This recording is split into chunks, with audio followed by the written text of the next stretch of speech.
Tony likes a Ramones, at least he thinks the t-shirt's alright.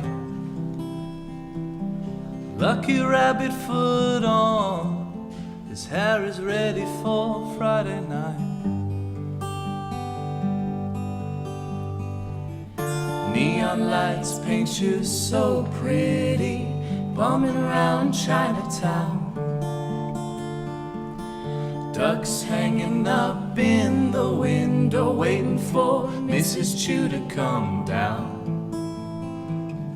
With a bottle of top shelf baijiu she got from a brother back home. Now I'll head down to Catherine Street to find Tony Ramone. Tony likes a Ramones, at least he likes a Blitzkrieg Bop. We share a pair of headphones and a cot up in a bachelor's loft. The cat sweater lady selling sandals on the corner of Mott and Grand. Her friend is bundled up like a child behind her, ray gun in hand. The fishmongers down on Henry perfume themselves with cigarette smoke. Now I'll head down to Catherine Street to find Tony Ramone.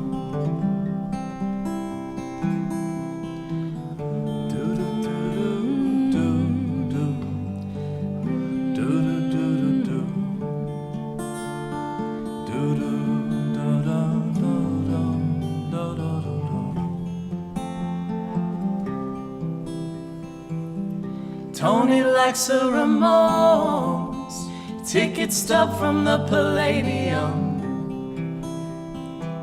His sister missed the show, back to Queens on the F train alone. Neon lights flicker off so quickly, pale morning in Chinatown. Watched the funeral pass below the window, then I walked with Mrs. Chu down to meet Rebecca around the corner for their daily Columbus Park stroll. Now I'll head down to Catherine Street. Yeah, I'll split for Catherine Street. Head down to Catherine Street to find Tony Ramone.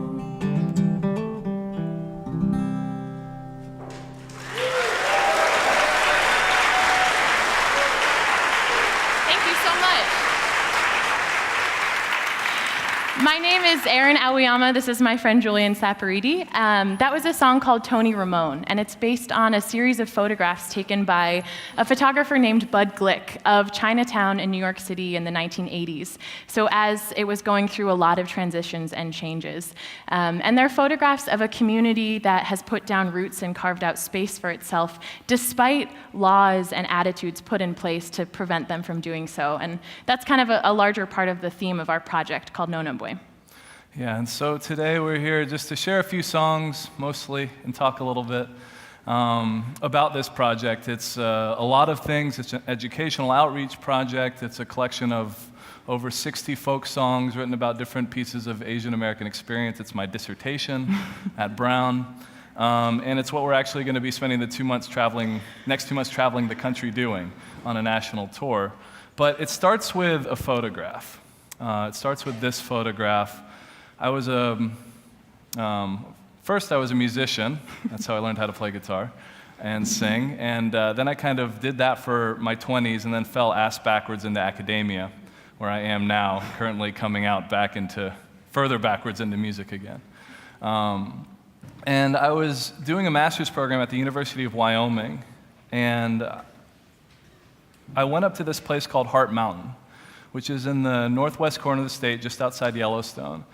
And it's a very important part of Wyoming history, although kind of overlooked.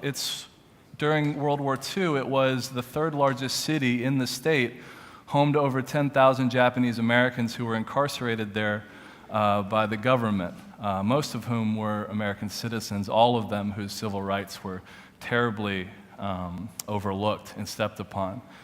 And I was going through this museum that talks about, these folks who lived behind barbed wire, who made a life, who farmed, who lived in these tar paper barracks, cramped together, sort of survived and struggled, and some people triumphed and some people died. And then I saw this one little picture of a band in the middle of this internment camp museum, and it was this band, the WWII Band. And it turned out that each one of these 10 camps where the Japanese Americans were put, these US concentration camps, each of them spawned jazz bands. Because although people were told you can only take two things, only what you can carry, some idiot musicians like myself decided that instead of a suitcase of clothes, they would bring a trumpet or a guitar or a clarinet. And so the WWII Orchestra that you see here, as a musician, as an Asian American who had rarely seen myself represented in popular music, even though I went to a jazz school for undergrad, this stoked my imagination, and this began a very long research trip into just Asian American history. And that's led me so many places. It's led me to doing research, talking to people who are actually in these camps, going to pilgrimages to these sites, looking not only at the Japanese American community, but also my own family. My mom is a Vietnamese refugee who had to come over because of the American war in Southeast Asia. And so what Erin and I do is we take our research, and instead of just giving you a lecture or a dissertation normally written, we turn these stories into folk songs. Not just the big numbers, not just the 120,000 people who were incarcerated unjustly, but the individuals, and not just the millions of refugees who had to flee Southeast Asia, but individual people, because for us, that's a way in. That's a way to start having these conversations, and also using folk music as a way for us to be able to travel back to Wyoming, back to Tennessee, where I'm from, and have these conversations across quote-unquote political divides, race, ethnicity, all this stuff. So this is our project in general, and the next song that we want to do, this is an example of us at one of the camps in Arizona, playing some music, putting it back in that space, some of the old jazz songs they used to play. But the next song we want to do is, I wrote after a story, hearing a story by this guy named Robert, one of my mom's high school friends. Robert is a restaurateur in Paris. My mom told me when I was over there visiting family, go see my old high school friend Robert. He runs a Vietnamese restaurant. Of course, being from Nashville, I thought, okay, I'll go to whatever strip mall in the suburbs this soup place is in. And it turned out Robert owned the nicest Vietnamese restaurant in Nashville, or Paris rather. And I showed up in a tank top, shorts, classic American tourist style, in over 8 courses in all the champagne and wine you could drink. Robert told me this one story. We were talking about music. He said, oh yeah, actually when I was a teenager, growing up in Saigon in Vietnam with your mom in high school, I was actually in a band too, but we didn't play big festivals like you did or anything. We didn't have a record deal. But we'd load our gear into this helicopter, and we'd be with prostitutes and a bunch of drugs, and they'd fly us out to this clandestine American Army base in the jungle, and people would be shooting at us, and we'd play Rolling Stones and Doors songs in the middle of the jungle. I was like, what the fuck are you talking about? This is the craziest thing I've ever heard. And these are the stories that are left out of history, but they're also the stories that, for me, that I can grasp onto. This is what I would have been doing if I had been my mom's age. And it's a really interesting way to study the immense complexities of something like US and Western imperialism in Southeast Asia. This horrible war that literally destroyed countries and made millions of people flee, but also gave Robert and his friends some of the greatest moments of his life with the culture and rock and roll that it brought over. It's extremely complex and difficult to wrap your head around, and that's sort of the wonderful things about songs is they're not arguments. They're places where you can mash ideas against each other. The beauty of playing a Rolling Stones song while bombs are exploding at the same time. So you can stay seated, but this next one's a dance song. It's called The Imperial Twist.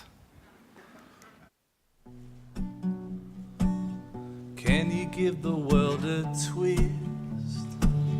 Just by doing the twist. At the moment the bomb went off, they were playing Purple Haze. I met Robert at his restaurant, 7e arrondissement. The doors still echo in the jungle.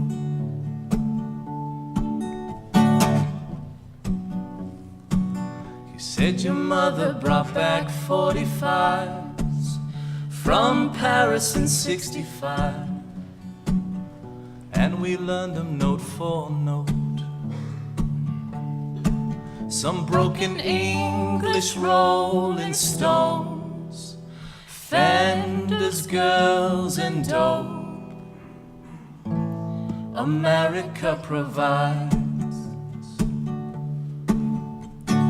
Oh, oh, oh, Saigon teens.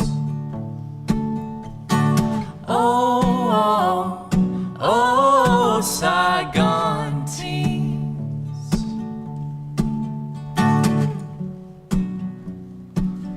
Can you give the world a twist? Just by doing the twist. Can you save the world with acid rock? I didn't know my mother's maiden name.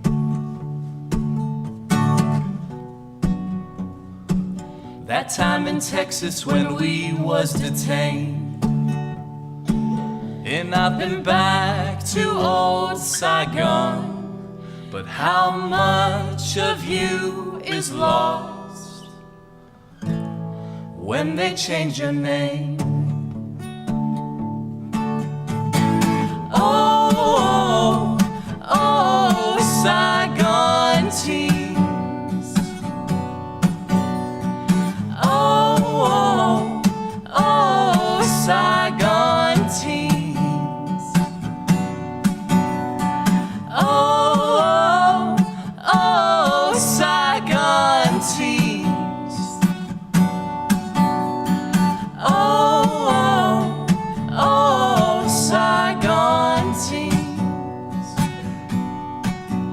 It was half a world away. The band got back on stage for decades to the day. Purple Haze.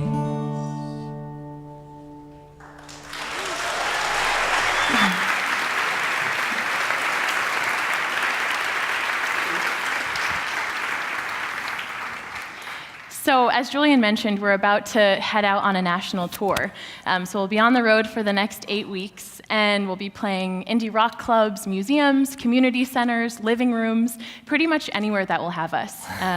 But along the way, we'll also be doing teacher workshops and visiting classrooms, because a huge part of this project comes from the fact that these histories of Japanese American incarceration during World War II, or Vietnamese refugees, or Chinatowns, were not things that we learned about growing up in our history classrooms.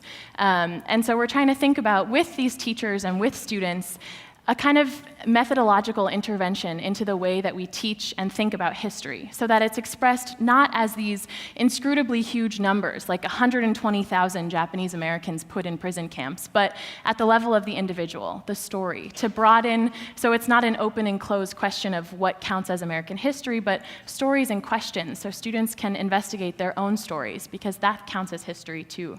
This is a photo from a class at Brown that Julian taught in the spring called No No Boy.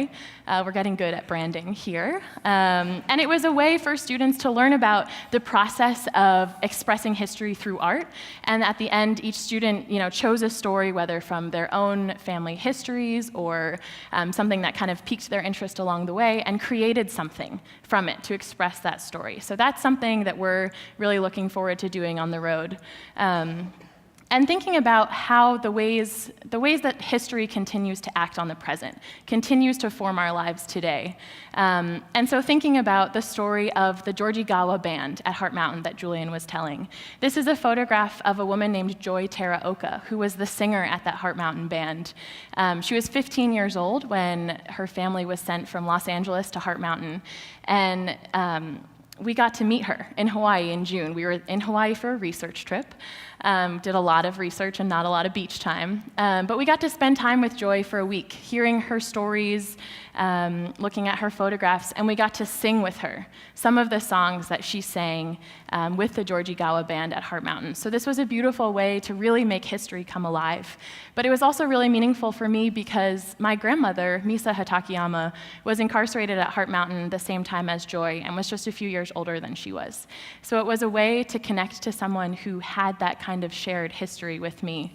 And my grandmother, who we called Gra and who I loved growing up, she taught me how to use chopsticks and tried to teach me how to knit, never talked about her time at Heart Mountain because it was, this part of her past that was traumatic and she left behind. And there are a lot of those silences in a history like Japanese American incarceration.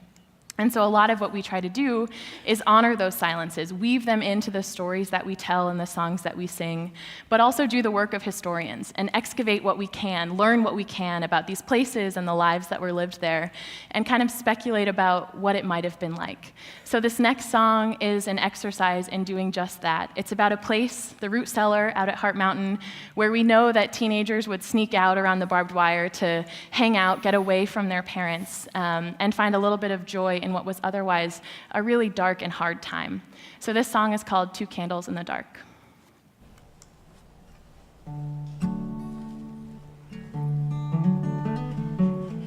Don't it feel like a movie, teaching this girl how to waltz? Left feet she might have 3, but she sure feels nice in my arms.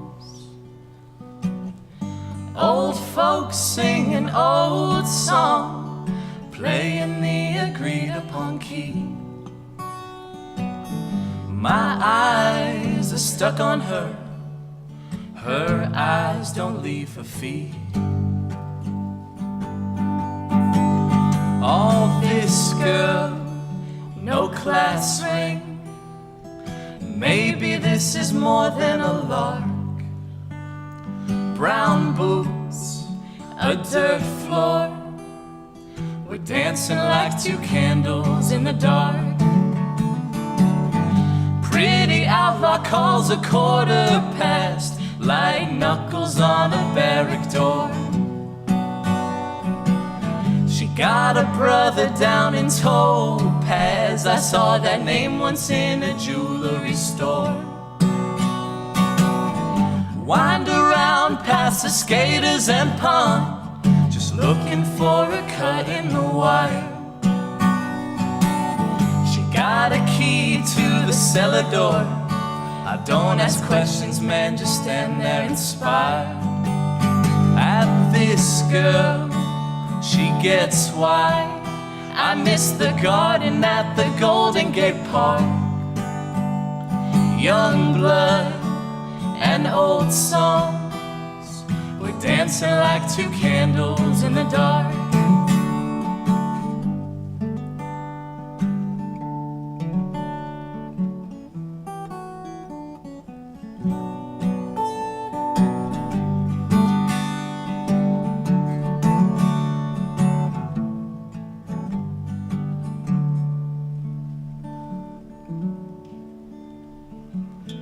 Tell you, man, it's like some movie, and she's just tailor-made for the part. Lamps licking the roof beam, she's got good looking down to an art. Hear the old folks sing them old songs, the background just fades away. A coffee can fire's almost gone, she says, I gotta get out of this place. All this girl, a pinpoint, The moment you feel the spark. Brown boots, a dirt floor. We're dancing like two candles in the dark. We're dancing like two candles in the dark. We're dancing like two candles in the dark. Thank you very much.